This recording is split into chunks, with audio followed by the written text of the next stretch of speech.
Welcome to the Relaxed Dog Podcast, the podcast where the dogs are the stars of the show.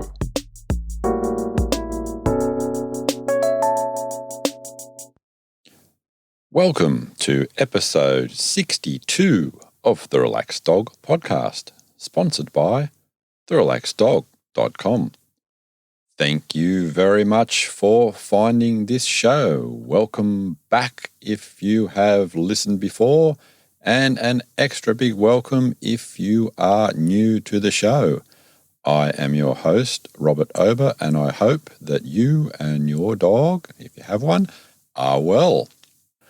Now, I know that if you are on here, like me, you think that dogs are awesome. And the best way to get more people to realize that is to share the knowledge. So please don't forget, share this podcast with as many friends as you like. My guest this week will be Jason Johnson, and we'll be talking about Flash.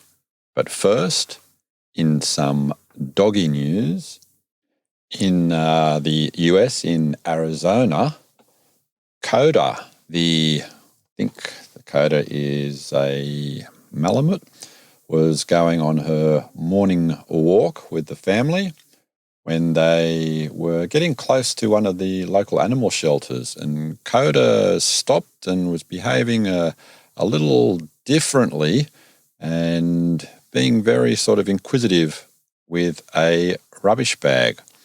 Coda's owners investigated the rubbish bag and inside found a sealed food cooler. Inside the cooler was a cat. The cat was taken then to the shelter and is continuing to have some treatment with the vets there. So well done, Coda.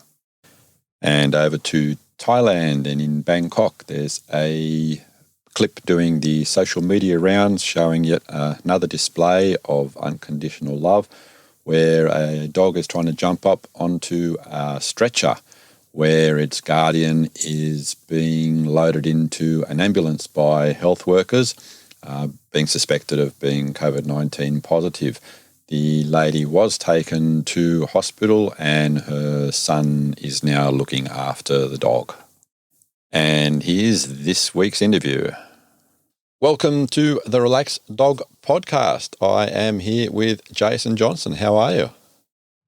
I'm doing good, sir. Thank you so much for having me. Oh, an absolute pleasure.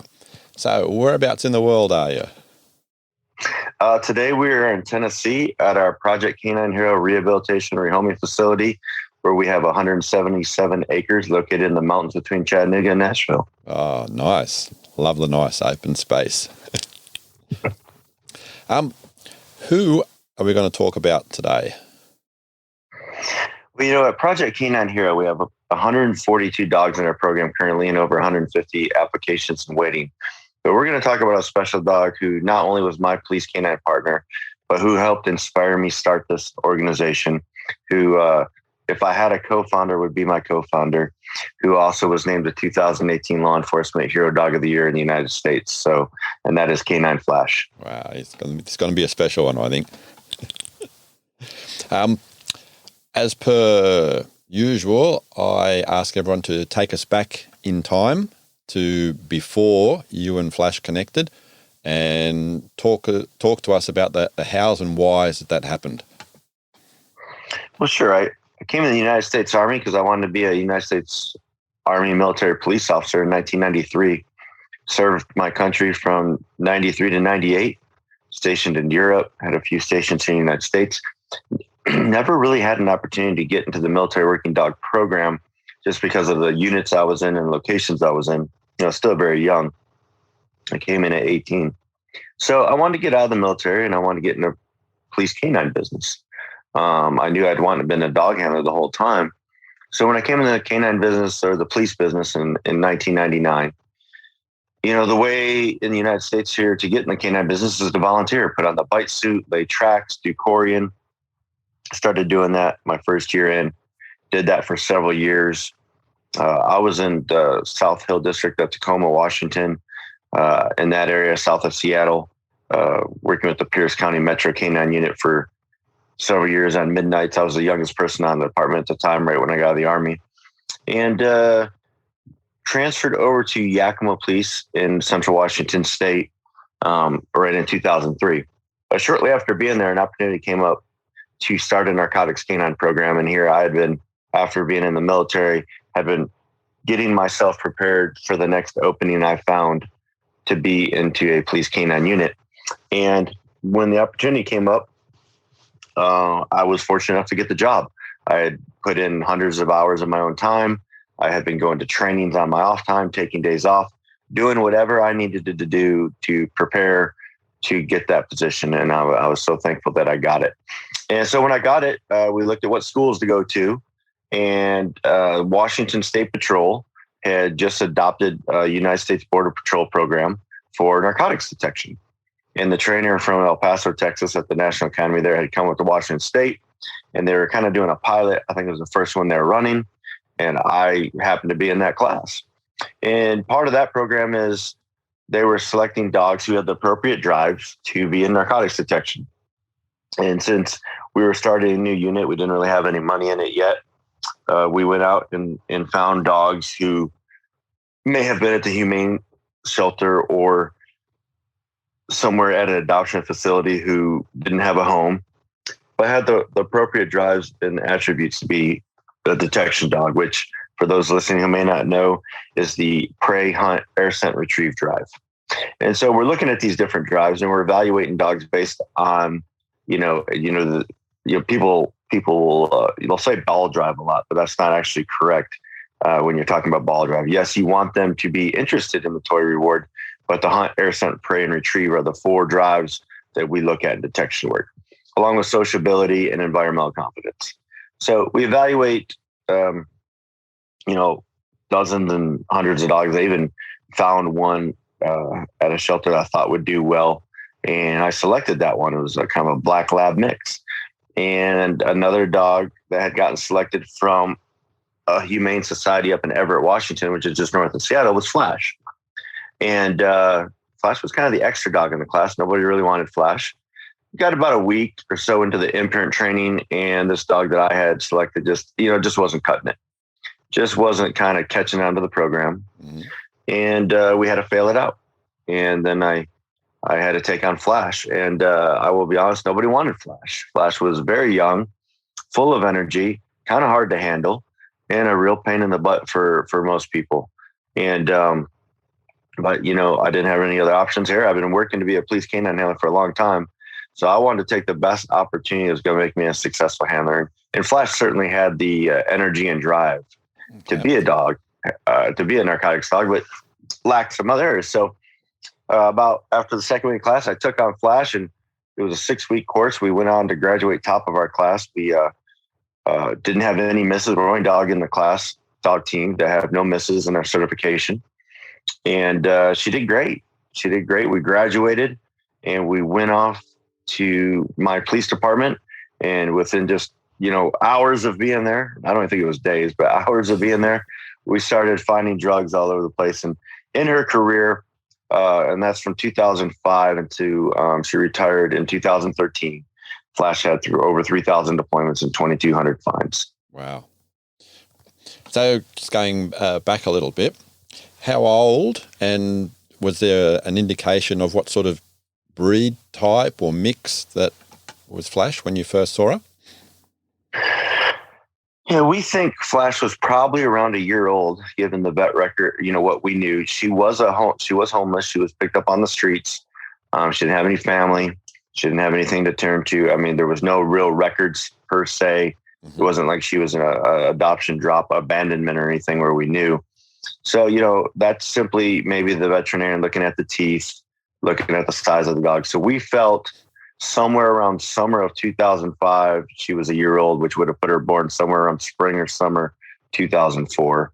And, Flash is very interesting. She's got a kind of a black back like a German Shepard, but she's got like kind of a tan, light colored face with white spots, kind of like a cattle dog from, even Australian cattle dog. And so we really, I've asked a lot of experts, and they said, well, your guess is as good as mine, but maybe some type of German Shepherd or some type of Shepherd cattle dog mix. If I had to make a guess. And, she was a real big dog. She was only about 50 pounds. And a lot of people think you have to be some big, bad police dog, Malinois Shepherd, Dutch Shepherd to be a police canine, and you don't.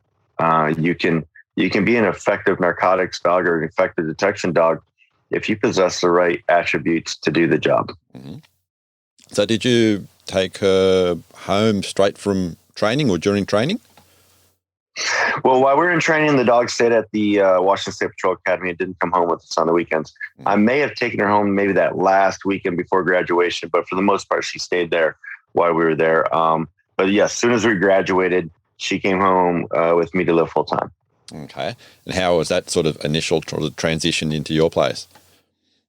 Well, I had another narcotics dog that I had been training just in case this one fell through on me. Mm-hmm. I had a yellow lab named Justice, and she lived in the house. And Flash, one of the downsides of Flash, why she was going to be euthanized, is she really didn't get along with other dogs very well. And that's really the reason she was going to be put down until we came along and got her for this class right before that happened.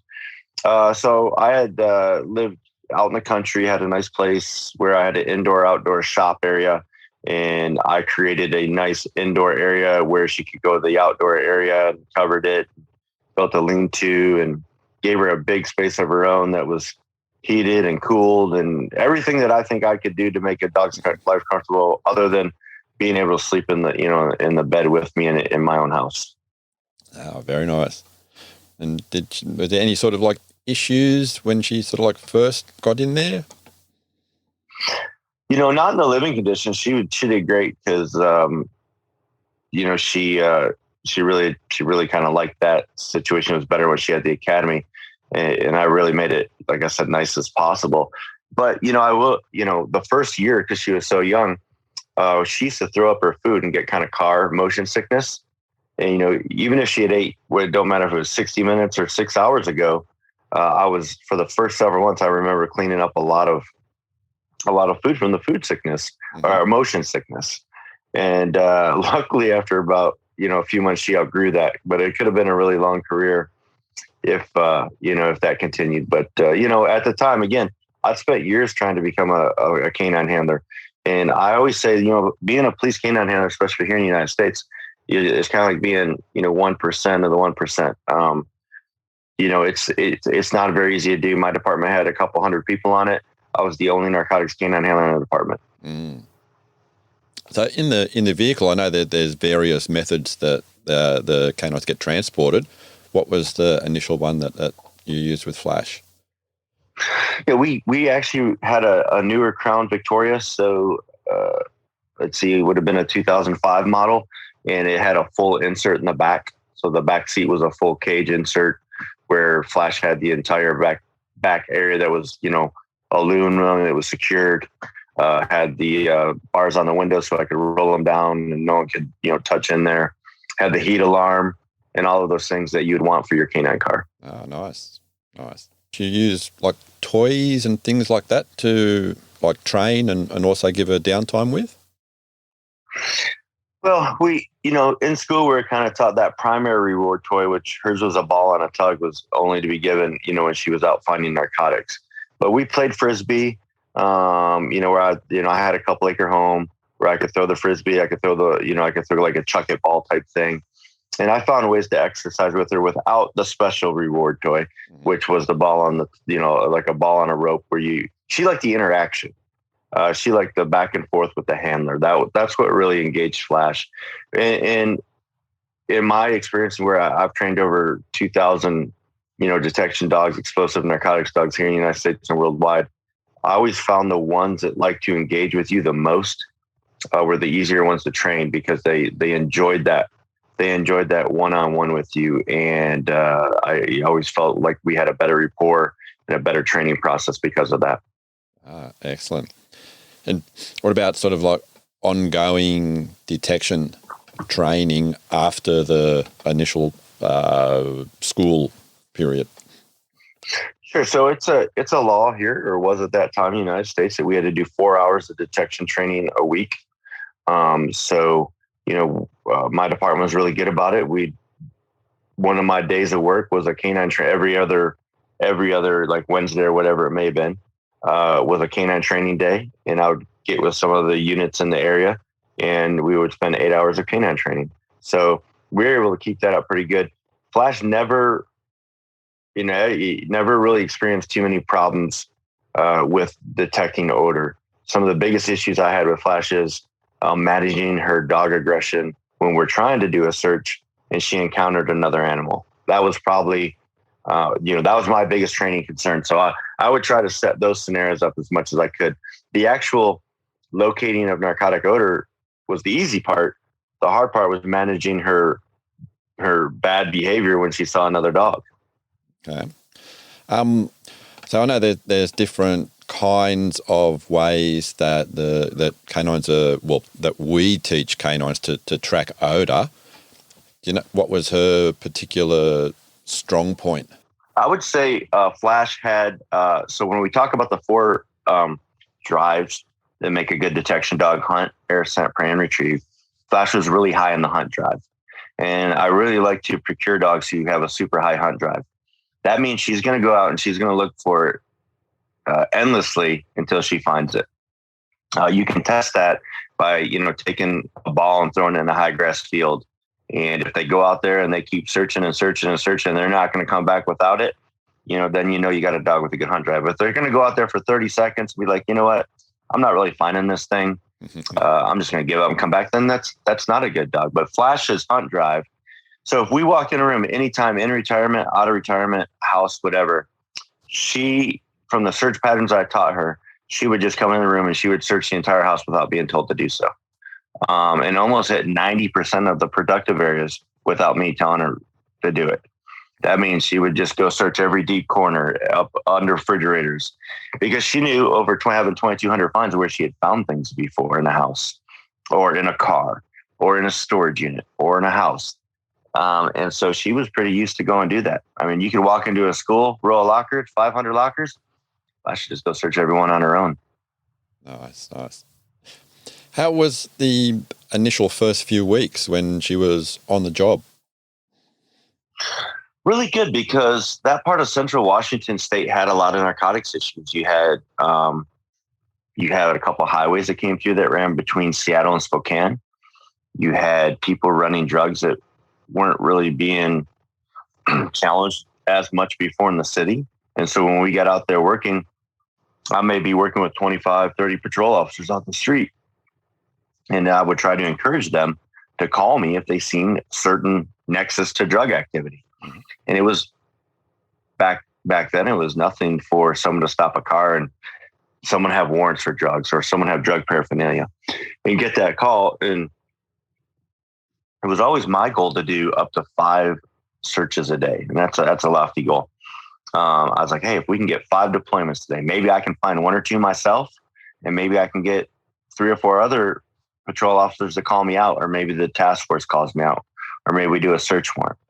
And so when you had goals like that, so you end up with over 3,000 deployments. But, we were really successful really fast. And that really helped solidify the basis for this program that just got started and helped me keep my job, the one I worked so hard to obtain. Oh, nice. I was just going to ask, being the first, and particularly in that area, was there much negativity from other officers that, hey, what's this guy doing with the dog? Well, in the police business, you're going to have the jealous type. I feel like I earned that position. I feel I had worked for years. I was also very proactive. I was also involved in a lot of positive things on the department. I was also a SWAT officer. I was a field training officer. I was in charge of our color guard unit, and I was a defensive tactics instructor. So I'd given a lot of my time to that department, and I felt, if anyone's negative, that's just because they were jealous because they didn't get a take-home car, or, they didn't get the extra training time and they had to go work the street when I didn't. But you know what? That's going to be in any job you have, and you just kind of let that roll off your back because, again, canines is 1% of the 1%. If you say 1% of the population's police officers, I would tell you 1% of police officers are canine handlers. And it's not a very easy job to attain. Did you take Flash into the office, or she had to stay in her car? No, I took her in. I'd take her in up in dispatch on our second floor. We had what was called city comms. We had the police, fire, medical aid dispatchers, and 911 call receivers. And of course, they would always ask me to bring Flash up. She, even though she had aggression towards other animals, she didn't towards people. She was fine with people. They could pet her, they could love on her, they could play with her. It was just other animals that she had issues with. Mm-hmm. So I'm guessing there was a lot of the social appreciation just from having a dog in that sort of stressful environment. Sure. Yeah. The people who worked up in the 911 center, they'd be up there for 10, 12 hours straight. And, if my hours were from 5 p.m. to 2:40 in the morning. So maybe at, 2 a.m. or 1:45 when you're kind of hitting that lull in the night where you're just kind of starting to get bored, or, you could use a little break.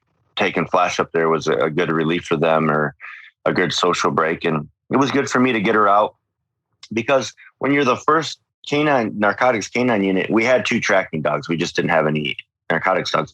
But when you're first detection dog there, it's almost everything is PR, public relations, whether that's with the employees of the department, whether that's with the chain of command or the public. We were going out and doing events, national night outs. I would go to schools and do demos. Whatever, you want to get out there and do whatever you got to do to show people, hey, this is something positive for the community and it should be here to stay. Do you think Flash enjoyed the social part of that? I think she did. I think Flash loved people. If you look at a lot of the photos that, I've sent you, you can see she's smiling a lot. She had a big smile.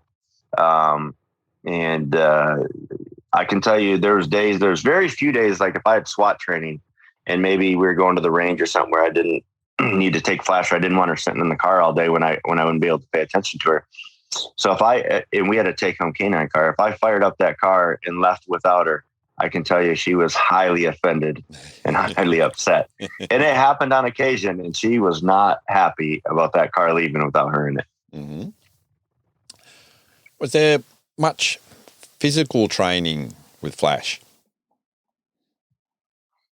Well, I mean, being a narcotics canine handler, there's some physical parts to the job as far as just doing searches and long searches. Through our training, I would always try to set up. In a few years after getting Flash, I became a trainer for the state and a certification official. We had an association there called the Washington State Police Canine Association. And when I started doing certifications and things, I always made sure, some of the searches I set up were 5 minutes, but some of them might have been set up for 45 minutes. And you want to make sure not only me as a handler was fit to search for 45 minutes or more, that so is the dog. And, and sometimes it would be an easy find. And sometimes we may do a 30-minute blank search, so when you talk about that level of physical, to be a handler, to be bending over constantly, to be presenting, to be moving your feet, to be active, it's a job you need to be physically fit for. And to this day, I still sit on oral boards for canine units. I sat on one last week right here in the county I live in. And, physical fitness was part of my questions for the handler. Oh, nice. Are you able to talk us through some of the more challenging searches that Flash completed? Yeah, I've published a few in a few university textbooks. I'd like, I'll share some. One of the stories I wrote in a university textbook had a chapter. I used to teach a master's course in executive protection. And I had a chapter in this book that kind of covered on what they didn't teach me in the academy. And it talks about canine deployments and things we've experienced. And that, it wasn't really went over in class. So I was at home about one night. I used to get a lot of call outs, and I got called out from the county sheriff's office. I lived out in the county. It was probably about 30 minutes from my house. I lived outside the city a little bit, where I had worked for the city though. But, we had a mutual aid, agreement where I could go. I just had to check with the supervisor on duty. A deputy had stopped a car, smelled the odor of narcotics in there, placed him in custody. You could do that back then. Do a search of the car. You can't find anything. I think the gentleman had a warrant or maybe a bad license or something like that. He had a reason to arrest him, but he still was coming up empty. And before he towed it, someone told him he should call me. So I'm home asleep. I have to get dressed, get flashlight. He was trying to do it really quick. Drive out there. So now I get there. He's got the gentleman, in the back of his county squad car. The tow truck's probably been sitting there waiting for 30 minutes to tow it. And they're just waiting on the side of a hill for me to search it. So I didn't know this deputy. He didn't know me. He kind of gives me a rundown what happened. I'm like, okay. And so he's standing at his car. So I go to start on the rear bumper. The way the wind was coming, I was going to start on the rear driver's side bumper, and I was going to work my way around the exterior and then work my way into the interior after I did that. And as I started on the rear bumper, I was going across the trunk, and Flash pulls me towards the deputy's car bumper where the deputy's standing. And so I reel her back in with the leash, and I put her back on the trunk of the car and try to continue my search. She pulls me once again to the deputy's car. At this time, we were trained in the Border Patrol program there, 2-strike rule, that if a dog pulls you to an area twice, go ahead and go search that area, eliminate it, and then come back where you were. Mm-hmm. Like, all right. I asked this deputy to kindly step out of the way. I'm going to search the front of his car. And you should have seen the way he looked at me with utter disappointment that he just waited 45 minutes at 3 a.m. for me to come out there and do this. And he said, well, the smell of drugs isn't coming from my car, it's coming from that car. I said, I know, but I need you to step aside. I'm going to search your car. And he kind of shook his head in disbelief, stepped aside like I was the entire waste of his time. I started on the front passenger headlight. I got to his push bars. Flash gave a pretty solid change of behavior, increased respiration, change of body posture, and a quick sit. I asked him to go pop his hood. He popped his hood. And there was about a half a pound of marijuana stuck down in his radiator. Oh wow. And what had happened is he arrested, and the gentleman had it kind of in his back, lower back pants and stuff down in there. Well, he cuffed him back there and didn't search him real well and set him on the push bumper, and he went to go search the car. Well, while I was on the push bumper, he took that out of his back of his waist where it was at and had shoved it all up into the radiator, through the holes there. And that's where it was at. And that's where we found it. Wow. So the title of that story in one of my books is Sometimes You Have to Search the Cop Car First. And they don't teach you that in the academy. No. For a moment, I thought that was going to possibly go in another direction. No. So in Flash's downtime, what did you guys sort of do? And well, we kind of I tried to train every day. I was a little worried, back when I was new, I wanted to be so good at this thing that I don't know if Flash wasn't on odor for a day or two, I kind of felt like I need to go set something up. Mm-hmm. And now I've learned a little more. I realized that once a dog has so many repetitions and so many things that you're probably okay. But man, I was like, man, I got to do it. Even at home on my off day, I'd set up an open area search or something to try to stay active. But being on SWAT and being, helping the DA task force and things, there wasn't too many days I wasn't getting calls. Okay. And we did that up until 2008. And then in 2008, I was actually recruited to go work overseas in Iraq to be a personal protection detail handler for explosives for the U.S. ambassador. And it's a job opportunity I went and did a 1-month interview for, and I got it. And I actually had to leave Flash behind in 2008. And she stayed on that department and ended up working with 2 other handlers. In 2010, I was recruited by the ATF, and I went to our National Academy in Virginia, and I taught explosive detection. After Iraq, I went to Afghanistan for a tour. I worked there for the U.S. ambassador as well, Ambassador Carl Eikenberry and General Stanley McChrystal. And I did things like the elections between President Karzai there in Afghanistan and Abdullah. I did high-level meetings and things like that. Just really great experience, which led me to the ATF to teach agencies like the FBI, the CIA, the U.S. Marshals. And I went there in 2010. So I kind of lost Flash from 2008 until she retired in 2013. Okay. And when she retired, she actually needed a new home, and the department called me and asked me if I'd be willing to come get her. How was that initial couple of weeks after you first had to leave her? Well, the first thing I did is I went down for the 1-month job interview, and I didn't quit my job yet because, I worked hard to get that canine spot, and I was trying to go to a larger canine spot. And I just kind of pretty much took a month vacation. And, she was okay. I was so busy and focused on what I was trying to do at that moment. I was trying to achieve my goals. I knew Flash was going to be able to stay on the department. There was a handler that just transferred over from the State Patrol who had helped me get that position. And I was, going to recommend him to take over Flash. He helped train me, and I thought it was a good fit. And when I got the job and I ended up resigning to leave the department to go to Iraq, that's exactly what happened. And she started working with him. Okay. And did you keep track of her while you were away? I did. I would get emails of her finds, and they would send me things that she was doing out there. And, she never really slowed down. I mean, she just went on to have the amazing career. And the only reason she retired about a year early, and the only reason she retired in 13 rather than maybe working another year or two, she was only 9. She probably could have went another year or two, is because Washington State in that year had legalized marijuana, and Flash had been trained on marijuana. And they were starting to go to dogs who weren't marijuana trained.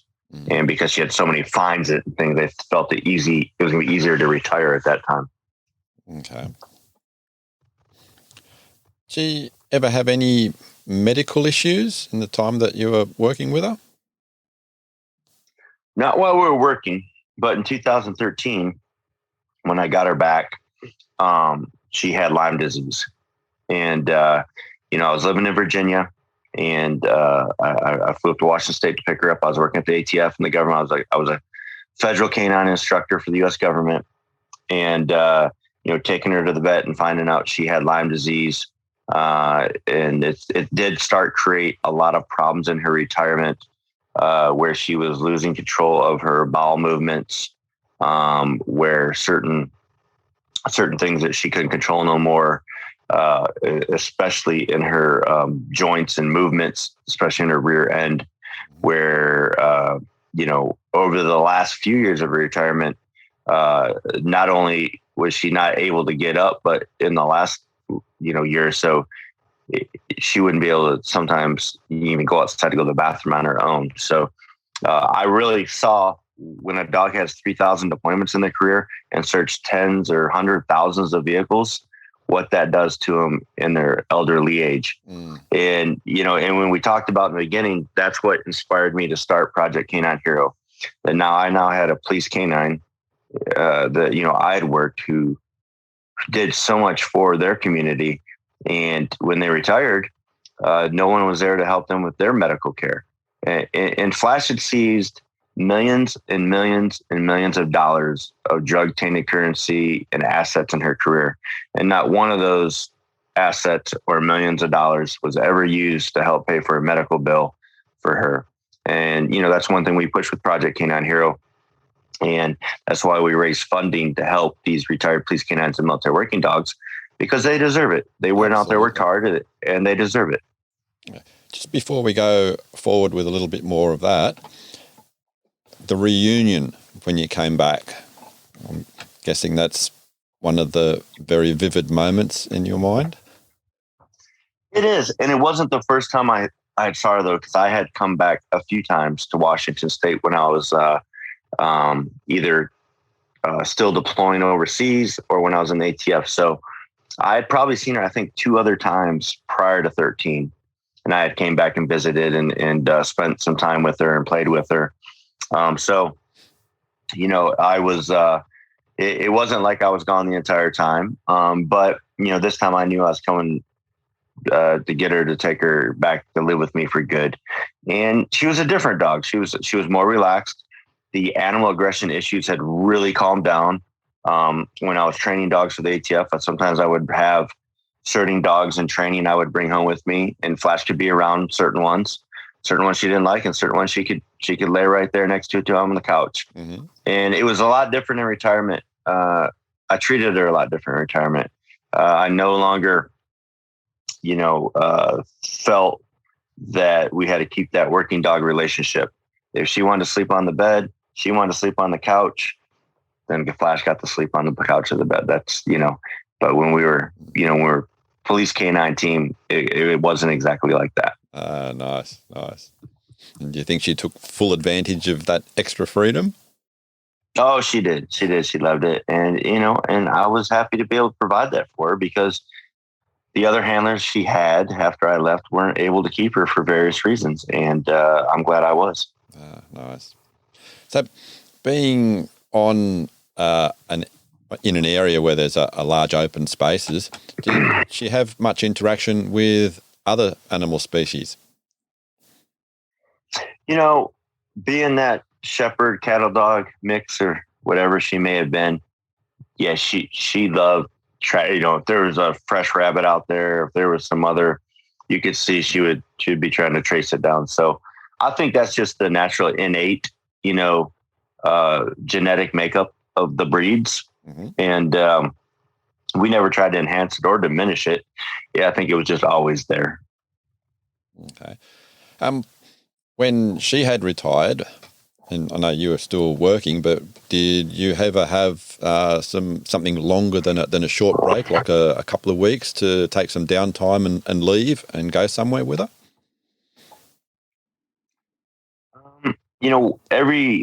I used to teach right up to the fall, and I had to take some leave because of our class schedule when I was an instructor. And we have a place up in northern Michigan in the Upper Peninsula on a place called Drummond Island.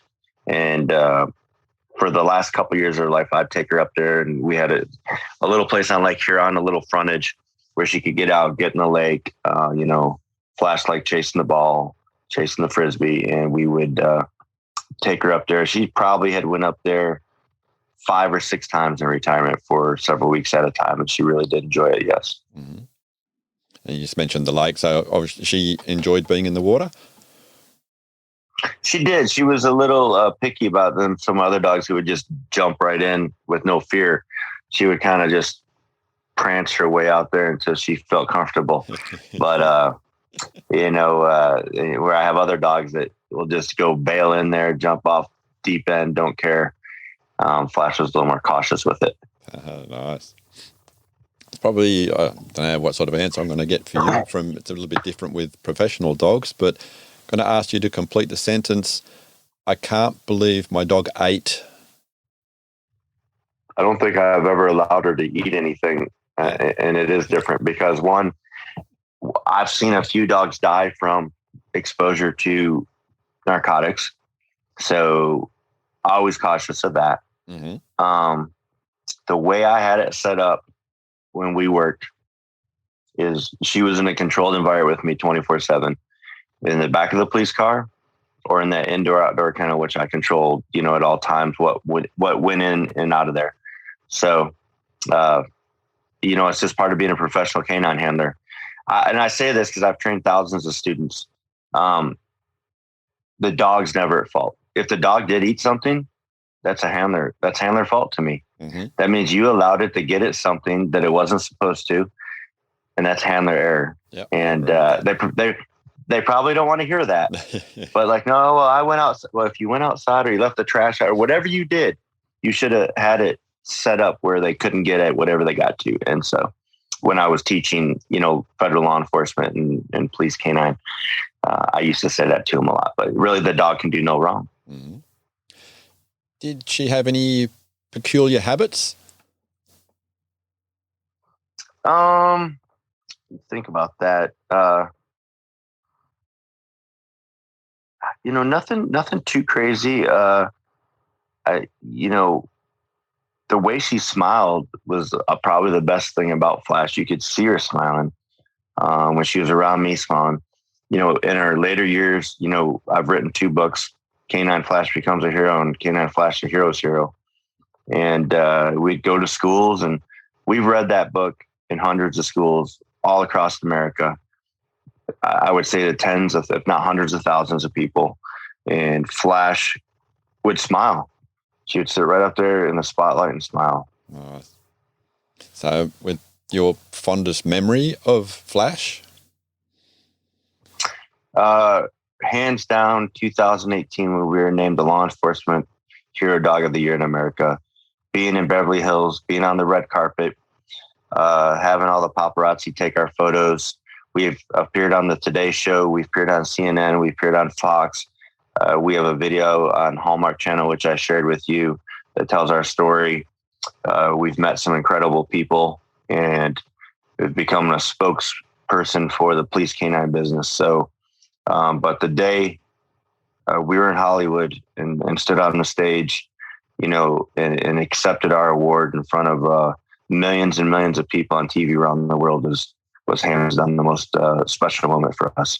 Okay, and for the people listening that aren't familiar with that award, why was that award given to you and Flash? Well, every year American Humane has a Hero Dog Awards.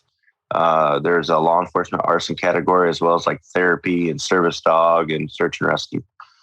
And Flash obviously was competing in the law enforcement category, not only based on her career as a police officer, but based on what she's doing in retirement with our organization and what we do with Project Canine Hero, giving back to other police canines around the world.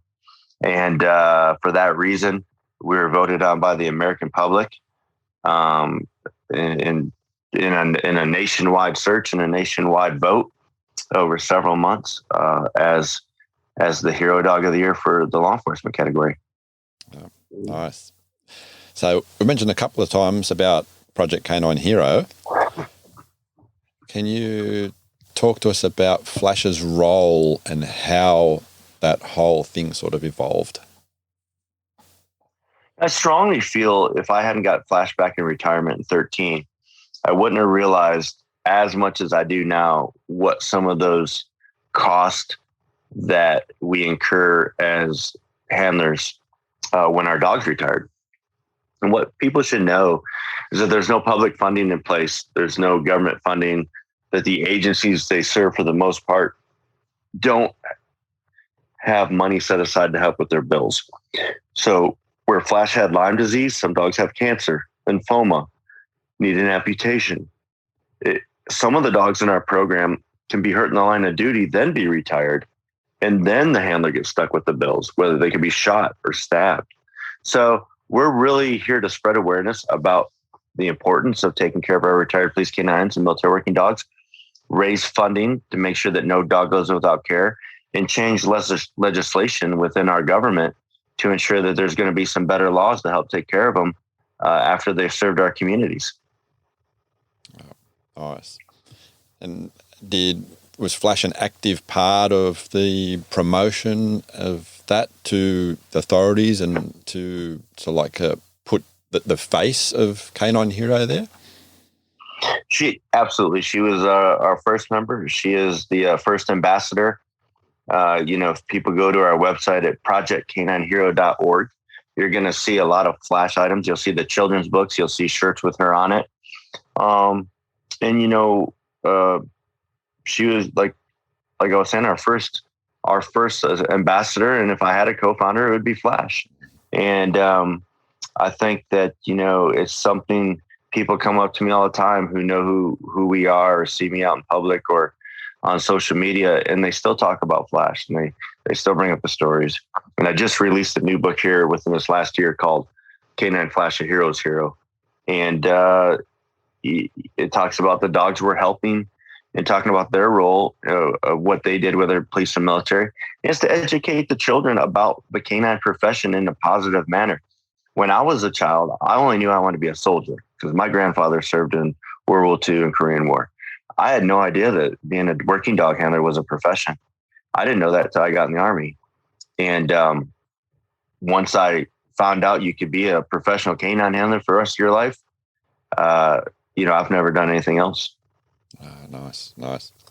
So with Flash and the children's books, was that a slightly different sort of way of promotion, going back into schools and areas like that?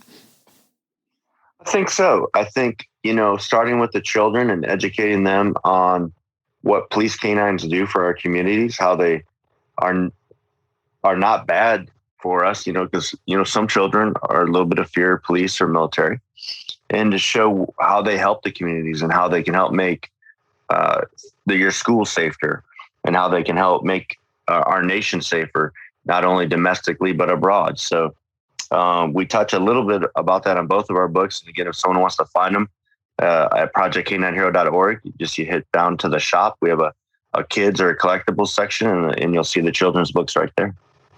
Nice. It's always incredible the impact that a single dog can make, not only on the person's life that they sort of connect with, but just the flow on, and hearing that Flash has inspired you to do what you've done, and how she's now impacted on hundreds and hundreds of dogs. That's right. And, I have a saying that I use for Flash, is that, because, she was going to be euthanized before she got her chance to be a police canine, because she's not your typical German Shepherd or your typical Malinois or even Labrador Retriever. It's that no matter where you come from, regardless of how you started or anything like that you can achieve anything in the world as long as you're willing to work hard enough to earn it. So that's what Flash did. She started from very humble beginnings on the street into the Humane Society, a day away from euthanization, and ends up getting a chance to become police canine school. And she made the most of her opportunity. And that's what I try to inspire children to do, regardless of what neighborhood you're from, regardless of your educational background or what your parents did. You can make it all the way to the top, just like Flash did. Yeah, that's a beautiful story, and a really, really nice way of putting it, especially through the eyes of a child, to see that what Flash has done, and then to take that back into their own sort of journey. And I think that's what we're trying to do with Project Canine Hero and the children's books. When we talk about that, I think we need to get them to relate how it can affect their life. And that's truly how you change the world. We may be an organization that pays medical bills for dogs, but that don't mean I can inspire a child to go and chase their dreams, to find their passion. My passion turned out being training military and police canines. But the point of it is to find your passion. Maybe that's baking. Maybe that's teaching. Maybe that's music. Whatever it may be, I think the message is still the same. And the message of Flash, being able to go from that street puppy who's not your prototypical, law enforcement canine, to being the 2018 Law Enforcement Hero of the Year, I think it's just an incredible lesson to be learned there. Absolutely. I know we've mentioned a couple of times, but do you just want to run through your social medias and website again, just so people can take note and obviously find out where they can see a whole lot more about Flash, who's a truly, truly awesome dog? Yeah, so some of the videos we talked about with like being on Hallmark and some of the other stuff is all on our YouTube channel, and that's at Project K9 Hero. It's Project, the letter K, number 9, Hero. You'll see that on our YouTube. I always encourage people to follow us on Facebook. We do a lot on there. That's at Project K9 Hero as well as our Instagram and Twitter. It's also at Project K9 Hero. And then I think we're connected on my LinkedIn, and that is Jason Johnson, Project K9 Hero. And we have about 175,000 combined social media followers. And they're very passionate about what we do. And it's great to have them, following our journey. But for all the items that you may want to purchase, to donate, to give back, to learn more, I would suggest you go to our website at projectk9hero.org. You can check out the capital campaign of the rehab rehoming facility we're building right here in Tennessee. We're looking for sponsors. We have the K9 Hero Awards, our own national award show, November 4th, Mellon Auditorium, Washington, D.C. over 100 U.S. congressional members and members of the Senate are going to be there as co-hosts. We're honoring 7 of the nation's top law enforcement, military, fire and search and rescue dogs in 7 categories. And the winners will receive free healthcare for life from our organization. Wow, that's nice. And we got some other great big things in the works that I can't announce yet, but it's going to take us not only to a national level, but an international level. And I'm really excited to share those when I can. But we're out here working hard every day to grow this organization. I quit the government in 2017 to do this full time.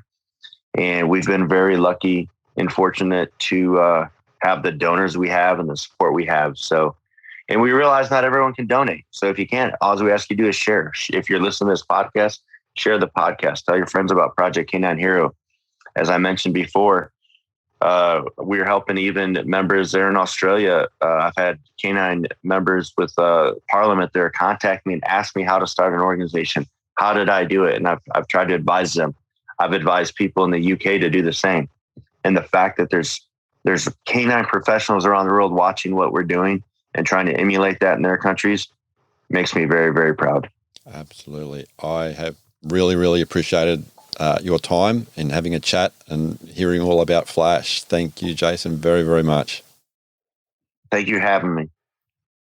Thank you very much for listening. I hope that you enjoyed the show. As I mentioned before, the best thing you can do for us and for all dog lovers is to share the experience. Just like our new listeners in Śródmieścia in Poland and in Dublin, Ireland. Thank you very much. If you are interested, jump onto Facebook and join us in the Relaxed Dog Podcast Facebook group.